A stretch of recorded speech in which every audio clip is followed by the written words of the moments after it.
Hello and welcome to another podcast. My name is Elliott and I will be taking you through the podcast today. Now, I did a survey recently just trying to understand for people who listen to the podcast what their biggest concerns are. And one of them that came out was time management and productivity. So that is the subject of this podcast. And I'm going to be talking through some of the issues that hopefully you can identify. And I'll give you an action plan at the end with a few things that you can do straight away to improve your results, hopefully. So I guess the first thing to note is that did you know that most salespeople spend less than a third of their day actually selling? So if you take that across the activity of a week or however long you want to choose, that's typically what most people spend their time not doing, is selling. So the important thing is, what are you doing in the rest of that time? Because it's very easy to get overwhelmed by different tasks. There are distractions. There's a lot of work that's very low value. So here we're looking at the difference between being busy and being effective. And obviously what you need to do is really to make sure you're being effective. So let's step through. Clearly there is a link between productivity, as in being effective, and revenue. So if you're spending most of your time on things that are not really helping you to hit revenue, then it's hardly surprising that a lot of people don't make target. In the last podcast, I spoke about that. And this is where some of the problems lie, at least. One of the common traps that salespeople fall into is to start working on diverse tasks, or they'll get into email rabbit holes, or you're researching something and you'll get distracted. You might have an overload of admin, and all of this can add up to essentially it breaks your thought processes. So we're much less effective when we're unable to focus on a particular task. And what we need to be doing, and really another outcome of this podcast, I hope for you, is to start working so that you work a lot more effectively than perhaps you are at the moment. So what are some things you can do?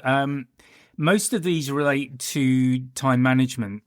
And when I've been working with some salespeople, particularly the people who are really bad at sales management, what we would do is just block out the week. So take a typical week, block each day out into maybe 2-hour blocks, 1 or 2 hour blocks, and set that structure for the week. So obviously some of that is client visits, but there are also the other tasks that have to be done. Now, you know what your tasks are. So there might be expenses, for example. So that used to be something, if I wasn't traveling, I like to get that. Was my kind of Monday morning activity because it eased me back into the week.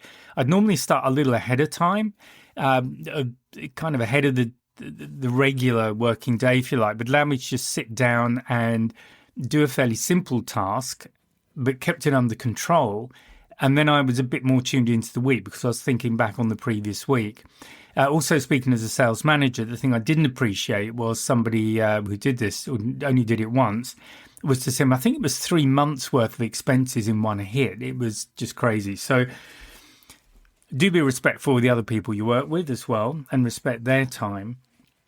So I'm going to come back to this planning, but I want you to start maybe thinking about that way. Think about what the key tasks are. So that might be telephone calls to clients. It might be follow-up calls. It might be writing up your CRM. It might be sending emails. It might be doing research. It might be product training if you have products that you need to stay on top of.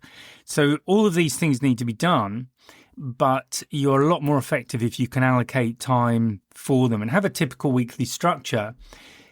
And obviously there are times when you need to deviate from that structure, but it gives you a structure that you can build up from rather than being in kind of chaos. It gets a bit chaotic when there's no structure.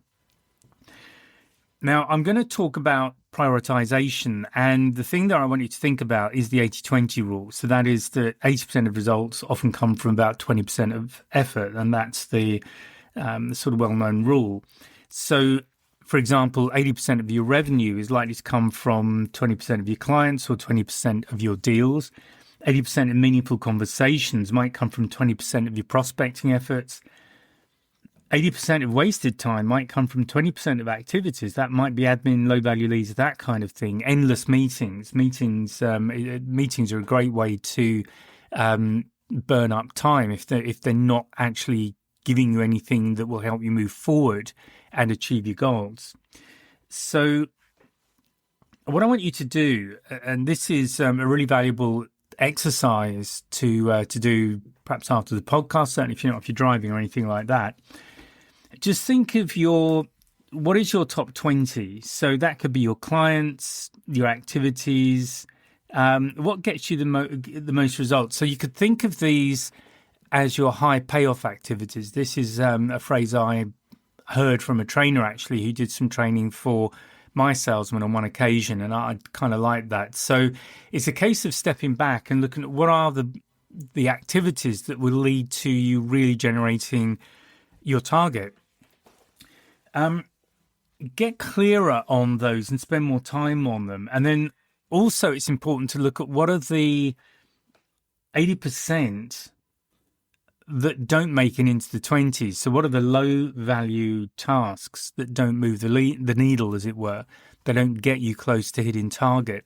So of those tasks, what can you do with them? Is there someone you can delegate them to, for example? Is there an administrator, somebody in the office who could take on those tasks for you and leave you free to spend more time on the more important tasks? Do they have to be done at all, or can they be blocked off and maybe not done as frequently? So it's really important to understand that. So, for example, if 20% of your prospects are bringing in 80% of revenue, it's really important that you focus more of your time nurturing that 20%, those high value accounts, instead of trying to cover everybody. So again, if you're doing calls and you regularly go and see people, make sure you're spending or you're doing more regular calls with that top 20 group, and maybe the less important clients from the perspective of helping you to meet target. Maybe see them less often and maybe do a few together. The way I would always encourage people to do visits, for example, this was dealing with a geographical area, is to have a key client in an area and then just look at who else was around, either in exactly that area or on the way there or on the way back or on the way on to the next one, however it worked. But then you can perhaps pick up the less important people so they do get a bit of time, but you're not spending a lot of time with them. Certainly what you don't want to be doing is focusing on low value clients and making them the reason for you traveling or even spending a lot of time with them. Just keep in touch with them. But if you're seeing them monthly, can you drop it back to 2 monthly or every 2 months or every 3 months? So have a look at those kind of, that kind of prioritization of your clients. If 20% of your tasks create 80% of your productivity, so calls, demonstrations, whatever they may be, make sure that those tasks are the ones getting prioritized. So protect the time and set yourself a target. If it's demonstrations, how many can you realistically do in a week? It might be one a day, it might be one a week. I don't know. I don't know what you sell. But make sure that you're focusing time on those so that not only that you're doing them, but also that they're effective. So the task to do basically is to look back over the last week, and I'm going to suggest you think about tasks that relate to sales, but also looking at generally what you're doing with your time. And first of all, write down what the tasks are that you normally do. So that might be prospecting, it might be follow-up emails, it might be updating your CRM, it could be client meetings, writing a proposal, you might be involved in networking or some sort of outreach program. There could be internal meetings that you have to do. And once you've done that, look at, first of all, give everything a score.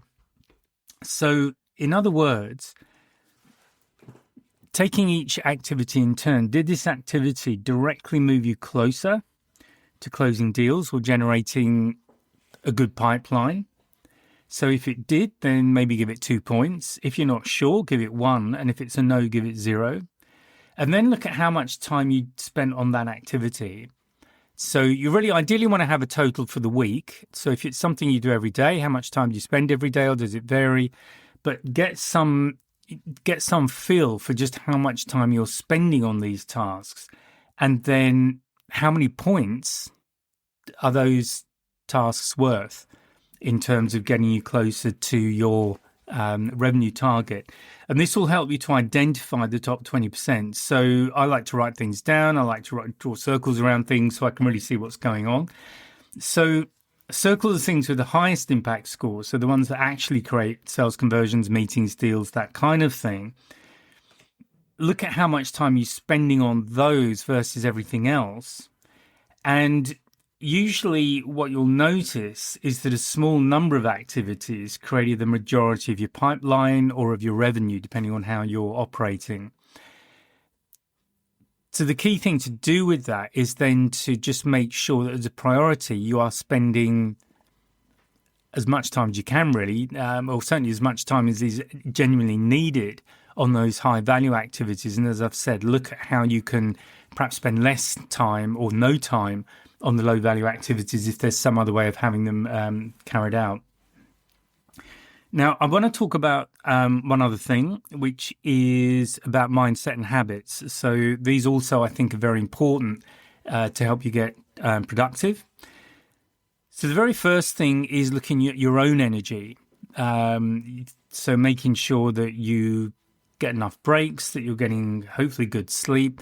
What you don't want to do is do burnout. And I've seen this with a lot of people. I've fallen into that trap myself at times, that you just see so many tasks. And this is bad if you're one of those people who likes to do everything themselves. So there can be a real challenge there to delegate. But this is where the exercise I've just taken you through is really valuable, because it starts to become very clear on what the important things are. And I think the truth with a lot of people is they're actually not spending as much, or maybe not anywhere near as much time on those important tasks as they warrant. They're actually spending a lot of their time on tasks which they might enjoy doing, they might feel comfortable doing them, but they're really not helping. And so it's good to be honest with yourself if that's the case, just to step back and, again, look at objectively at how you're spending your time. But do avoid burnout.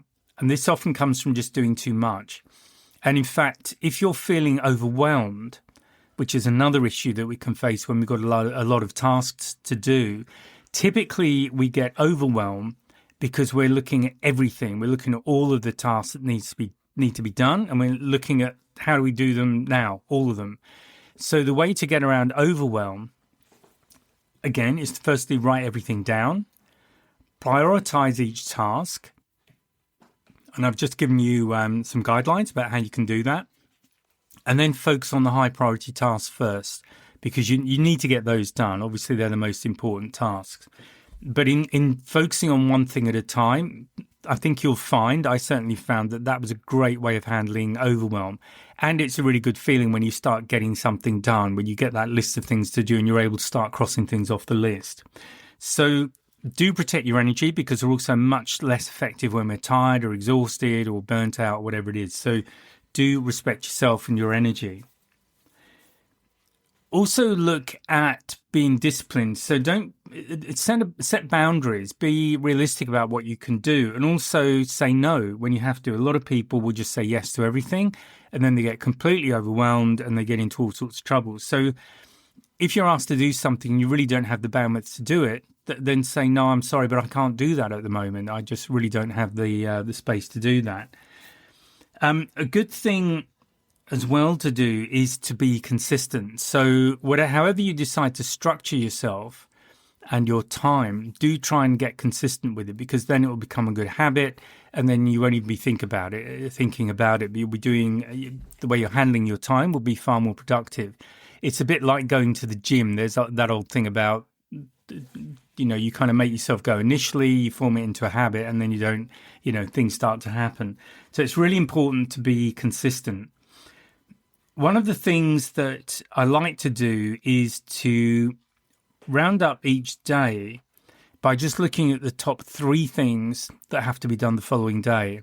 So that allows me, while I'm kind of in that mindset, in that moment of working in the day, I'm going to stop because I respect myself and my energy. So I know where I need to pick up the following day, but get very clear on what those 3 things are. And what I also recommend is that you don't have a list of more than 3. And again, that's also comes from a lot of experience. I have started the day with lots and lots of things to do.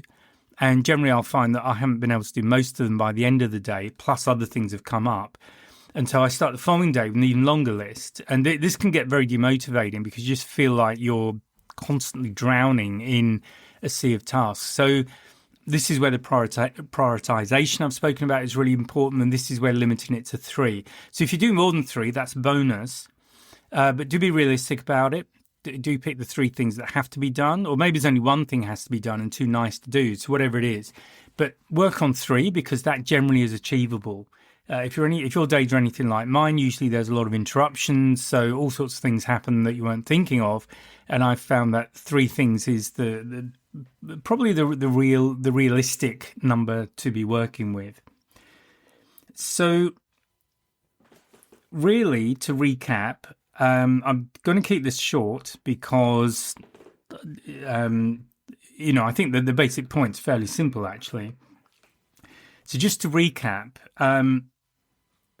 First of all, I really do recommend that you look at some structure, but the place to start first of all is look at what you're doing in your week. So do that exercise, look at what you do on a typical week. If last week wasn't typical, then fine. What's a typical week for you?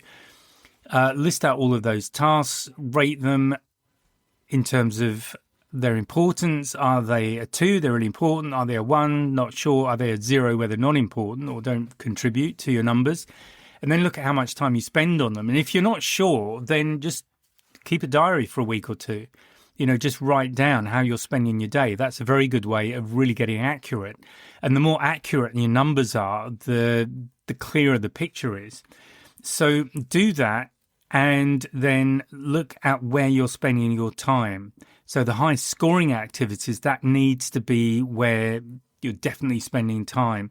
And then when it comes to setting out your timetable for the week, again, make sure those high payoff activities are the ones that get the time they need, whether that's something that's done daily or for a certain number of times in a week, and then work in the other things. And where you can, just delegate the things that don't help you at all.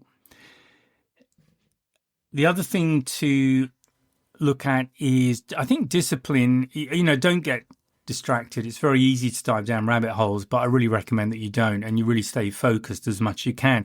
If you do need to do research and things like that, by all means, put time aside. That could be a Friday afternoon activity, or when if things are quieter where you are on Friday generally, then maybe that's the time to do some research, read some journals or magazines or online, whatever it is for the business that you do. Maybe have meetings with people, things like that. So again, another way to look at this is when your client's most available, when you need to spend time with clients, and what are the times in the day or the week where you tend to have less client activity because they're just not available for whatever reason.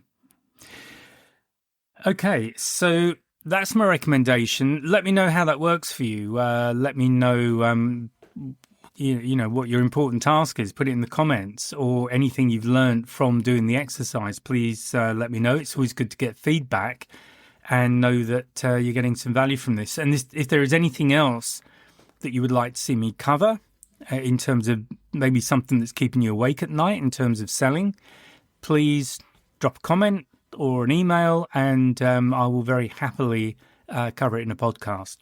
Okay, that's it for now. I hope you have a great day, evening, week, wherever you are, and I'll speak to you in the next podcast. Bye for now.